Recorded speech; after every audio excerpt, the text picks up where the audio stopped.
ஒன்றும் இல்லை கைஸ், வீட்டில் யாரும் இல்லை, எல்லாம் ஊருக்கு போயிருக்காங்க. ஒய்ஃப் மட்டும் தான் இருக்காங்க. நான் வேலைக்கு முடிச்சுட்டு வீட்டுக்கு போகிறதுக்கு டைம் ஆகிடுச்சு. அதனால் ஃபோன் பண்ணி ரொம்ப கத்த ஆரம்பிச்சிட்டாங்க.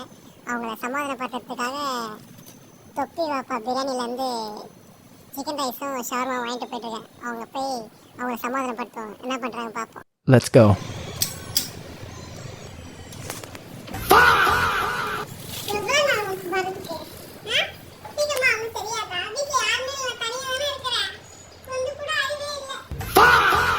என்ன பண்றது, ஆட்டோ ஓட்டிட்டு சவாரி இறக்கி விட்டதுக்கு டைம் ஆயிடுச்சு. உனக்காக தொப்பி வாப்பா பிரியாணிலேருந்து இது சிக்கன் ரைஸும் ஷவர்மா வாங்கி வந்திருக்கேன். சாப்பிடு. அப்படிலாம் இல்லை, இது உனக்கு பிடிக்கும்ல, உனக்கு பிடிக்கும் தான் வாங்கி வந்தேன். இந்தா சாப்பிடு சாப்பிடு, இந்தா அப்படி.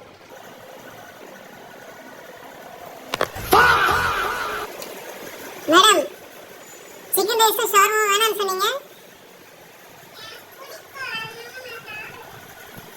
உள்ள போயிட்டு வரதுக்குள்ள எல்லாத்தையும் உட்காந்து சாட ஆரம்பிச்சிட்டீங்க. ஒரு வார்த்தை கூப்பிடவே இல்லை. எனக்கு தாண்டி பசிக்குது, நானும் தாண்டி சாப்பிடல இன்னும். எனக்கு ஒரு வாய் ஊட்டி விடு.